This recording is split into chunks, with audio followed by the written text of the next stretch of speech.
Yo guys, welcome back to another episode of the Ultimate Team. Now we have 20 games of FUT Champs to play. Oh my god, I don't know when this comes out on YouTube. I don't know if I'm going to split it in 10 and 10 or if I'm just going to run through a full 20 and wear myself out and see where it goes. But yeah guys, man, let's move on. So let's take a look at the squad. So as you can see, we have gotten rid of Pogba and we brought in Kante. I just want it to be more defensively better. Pogba's good, but he's just in bad gameplay he's unplayable. In good gameplay he's really good, but normal Pogba, basic Pogba, he's just a bit too stiff for me. Like if he was a bit more smooth on the ball, perfect. I am thinking of getting Cristiano Ronaldo instead of Mbappe, but then there's linking issues. Maybe next year when I do get the icon, maybe if we do get a good playable icon, I then might be able to bring in Ronaldo. And have Neymar, Ronaldo up front, Felix out wide. I've now learned how to play with him out wide. You can't run with him basically. You can't run with him unless he's fully in. Alessandrini, it's weird. Alessandrini's got pace, but again, you can't run with him unless he's fully in. But yeah, guys, it is what it is, and we move. Yo, guys, your boy here with another post commentary. Now, it's going to be slightly different. I'm not really going to commentate on the gameplay that you're going to be seeing ahead of you and the goals and how I felt in these 10 games, rather. Something kind of went down on Twitter not so long ago. Now, this was tweeted by a pro, and this is Footwiz Lyrics. And if you don't know what it says, or for some reason you are incapable of reading it, it does state, if you're below Elite 1 and you ever beat a pro in champs, I know it's only natural to feel accomplished and proud of yourself, but just know, you should be thanking EA for effing over the guy that's better than you, so you keep buying the game every year. Wow. Let that sink in. It is a lot to take in. Now, before I give my opinion on this, I do want you to write in the comments what you actually think about this. Like, it's a big statement, and I know a lot of people will disagree, and he has already gotten a lot of hate from it. Like, you should see the mentions, you know, the created retweets. It's crazy. But yeah, guys, just personally, what does that mean to you? Like, do you agree with what he's saying? Do you disagree with what he's saying? Are you stuck in the middle? But yeah, in the comments, do let me know. And while you're at it, please like and subscribe on the video. You know, it does help. Let's finish the year with a bang. Now, where do I stand on this? I will go with the pros first. So I feel like he does have a point. Like EA does nerf a lot of things in the game for you to beat a man and to score or to gain the advantage, and they do put a lot of things in the game for you to just let's say battle it out with a better player than you. Like there's no way, we all know guys, whether you agree with him or don't agree with him, we all know that these AI blocks are crazy. Like you can beat somebody, completely beat somebody, and all of a sudden they do some go gadget leg with Varane and your shot's getting blocked. Now, how on earth is that happening? It's not even the person controlling the player that's doing it. It's like the AI doing it for them. I genuinely feel like AI should not be making over the top challenges, over the top blocks. These are where like they do lunges, you know. Fair enough that of course they're gonna tackle you. Like you can't walk into the EA. You can't walk into the AI and them not tackle you. Like of course they're gonna tackle you, but there's no way they should be tracking some of the runs that the AI tracker is crazy. Like they're actually like the impeccable runs. Like you've done someone and your guy's running through, and this is why they can just hold on to the CDM because they know that their centre back's just gonna track it completely. There's times where they run out with the centre back and the DM will track it, or centre mid will track it. Someone that don't even have defensive awareness. I played against someone who had Jadon Sancho right wing, and he was just running his full back out, and Jadon Sancho was just tracking my winger all the way back. Crazy, and that's what does minimize the skill gap. So of course, there's only so many characters you can have on Twitter, which means what you do tweet, especially when it's on a subject like this, that's what you should stay away, because simply you can't explain yourself in one tweet, and people are just going to jump on the bandwagon of hating pros anymore. Plus, there's a lot of hate for pros simply because every pro knows that they're better than the average Joe, but the average Joe thinks that pros are sweaty and need to go outside. Like, look at the hate Anders gets. The guy's 14 years old, you know, and because he hit 300 and other people actually literally hating him, like, get outside and get some friends. Like, we're in lockdown. Chill out, man. Chill out. But that being said, I feel like people have off games, and a lot of the time, like you not realize you're having an off game until you look back at the game. And of course, like I've only realized this because I can actually watch my games back. I don't realize that I'm actually playing bad until I watch my game back from recording. I'm like, oh, actually, I'm doing so bad here. Like, I'm just sprinting and running, and I'm wondering why my touches are big. I'm passing under pressure and on off balance, and wondering why my passes are going wrong. And a lot of the time, you don't realize that until you're actually in the game, and not in the game, sorry, until you actually look back at the game, and you know you can actually analyze what's gone wrong and what you've done right. And a lot of pros don't actually stream or record, so they're just thinking that obviously it's an ego thing, that they're better than them, and they shouldn't get nowhere near the box, and they should beat every average Joe 4-0 with ease. That being said, let's take another game, yeah, as an example. If you're on COD, and I don't know, let's say you're gold 1 person on COD, gold 2 person on COD, you struggle to get elite. You might have finished elite 3 once or twice, but it's a struggle usually. You really think that type of gold player can compete with a Scump or an Envy, or is it Envoy? You know what I mean. You really think that could happen? Guys, I'm telling you now, they would absolutely destroy that gold player. Now, we're talking about the best of the best here. Literally, the top, less than top 100. You're talking about the top 20 best FIFA players on a certain console. Now, if you was to get the top 20 best COD players against a gold level players on COD, it ain't happening. They're wiping the floor with them. They'll probably be able to beat them with pistols. They'll probably be able to beat them handicapped. And it's just not the same on FIFA. And this is why you see meta teams and this is why you got to pay so much respect to like #Harry, who literally gets top 100 or 30 now with like a bronze team or a silver team. That is crazy. That means he'll have to beat a meta team who's controlled by someone who's also immaculate at the game with a silver team. Crazy confectionery.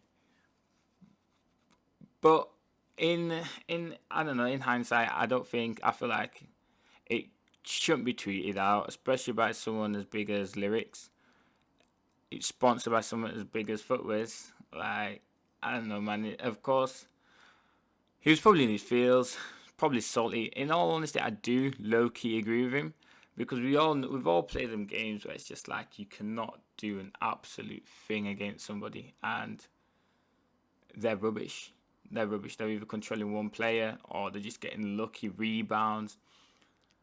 Guys, let's go into actual mechanics of the game. Yeah. Okay. Now, there's times. Let's take FIFA 19. It wasn't. I don't count it as an actual FIFA or an actual installment of FIFA. It was like an arcade game. It was a mess about. But you knew if you wanted to camp in your box, on the edge of the box, someone could literally hit you with a 360 no scope. You know the ones where they'll pass it to someone on the edge and then 360 green time finesse shot in the top bins, and you're thinking, what on earth's gone on here? But you had to come out. You had to actually play. FIFA 18, I feel like at the start of FIFA 18, I don't know if any of you remember, it was the best installment of the game.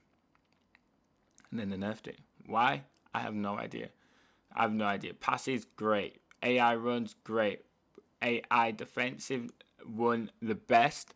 And even pros were complaining about some pros who were pro in the previous years where it's been very AI dependent, were like, this needs to be patched, you can't defend. They're not pros in my eyes. They're not pros. You need to be able to adapt, and you need to be able to get better at the game. If you can't adapt and learn how to defend, what's the point? How are you calling yourself a pro? How are you then going, you need to make it easier for me to defend? No, you need to get better at defending instead of letting the AI that you've heavily depended on in previous FIFAs save you, because it's not the same in this game. That's the difference. One of the most enjoyment enhanced game was Modern Warfare 2. Everything was broken on that game. You could run around with pistols, you could run around with a noob tube, you could run around with a sniper, you could run around with a sub, you could run around with an AR. You could have fun either way. It created people doing different classes, doing something completely different and not against the meta. I mean, yes, the UMP was slightly the meta, and maybe the ACR was a meta, but you could still have the FAMAS, you know. You could still have other SMGs. You could still run around with a Spaz shotgun and compete with a UMP. You know what I mean, guys? You could run around with Akimbo G11s or with the G18s. You know, the machine gun pistols, and compete with a shotgun. Anything and everything was under your belt for you. You could do anything you wanted. On this game, because let's say like you can't pass as fast as you want, you can't move as fast as you want, touch is a bit heavy, turning is a bit sluggish, keepers are awful. Actually, like keepers don't even have dive animations for some reason. They just fall. Everyone's learned how to play one way, and that's because the game only allows you to play that way. Everyone's having to use meta players. Like, instead of being able to use, alright, in DM you used to see what Renato Sanchez's and Kante's. Okay, but who's actually sick DMs? Like, you can't use anyone slower than what 80 pace. You got Casemiro, absolute unit, can't use him. Absolutely unplayable. Toni Kroos, one of the best centre mids in the world, could probably walk into almost any team he wanted to. Literally nobody uses him on the game. You want him for fodder, and that's it. Modric, over the past few years, has probably been up there with the best playing midfielders in the world. Can't use him on the game.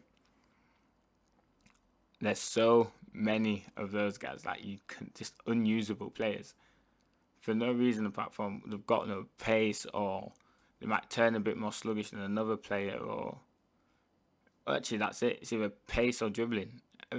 All you need on the game is physicals, pace. That's it. You can get away with it. Saint Maximin is arguably one of the best wingers / cam / strikers, whatever you want to play him on the game. All he's got is pace and dribbling. He has nothing else. He's got no physicals, got no passing, got no shooting.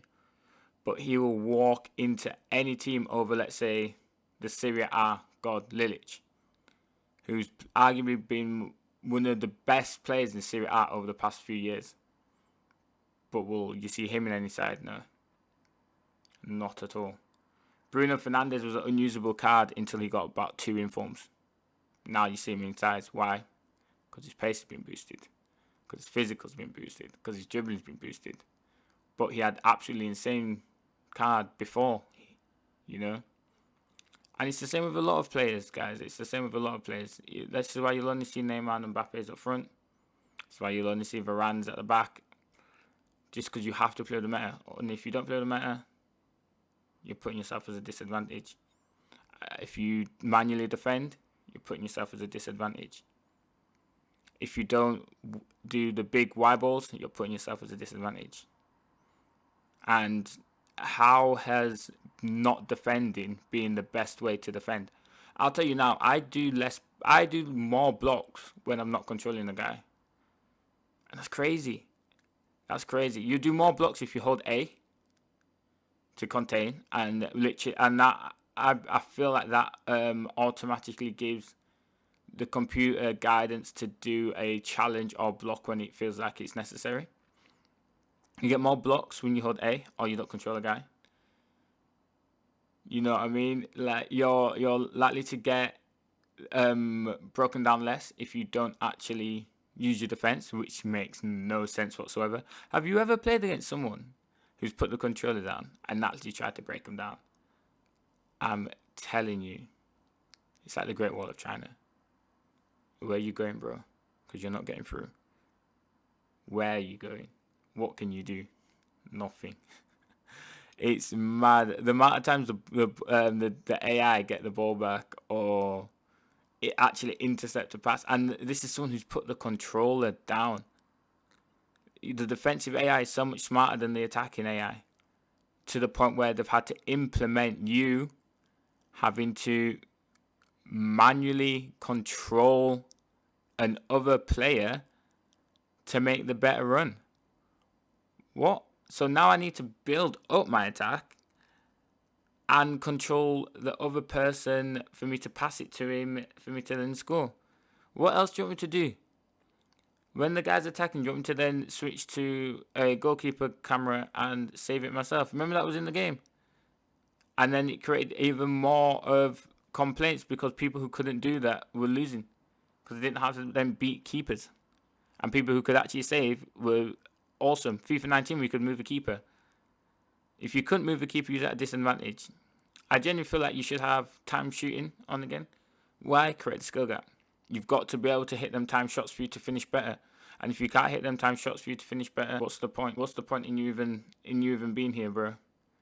Because if we've got 7 shots each and I hit 7 of my shots timed and you hit none of your timed, I better be winning 4-0 or 4-1. That's what it should be. But anyway, guys, that's enough of me blabbering. My outtake on the lyrics tweet. Let me think. How should I word this? It was worded badly. It was worded really badly, but he has a fair point. There's a lot of things implemented in the FIFAs over the last few years to make the average Joe better at the game, so he don't get absolutely whitewashed by someone who's really good, a sweat or a pro. There's no way that even I should be able to compete with some pros, and I'm not bad. I'm an elite player, but here I am. I can compete. And the average Joe who works in Tesco's is also smashing people. Well, not smashing people, but also grinding out 1-0 wins or 2-0 wins for 2 shots. Get out of here, man. Get out of here. But as you can see, guys, we do have me doing packs in the background. There will be the pack opening on the next video, and we do finish this video on 16-4, so we do basically have to win 7 games in the next episode, something like that. Quick maths. But yeah, guys, I'll catch you in a bit. Please like, subscribe, and if you do want to watch me playing live, follow my Twitch. That's www.twitch.tv/KaiKai. In a bit.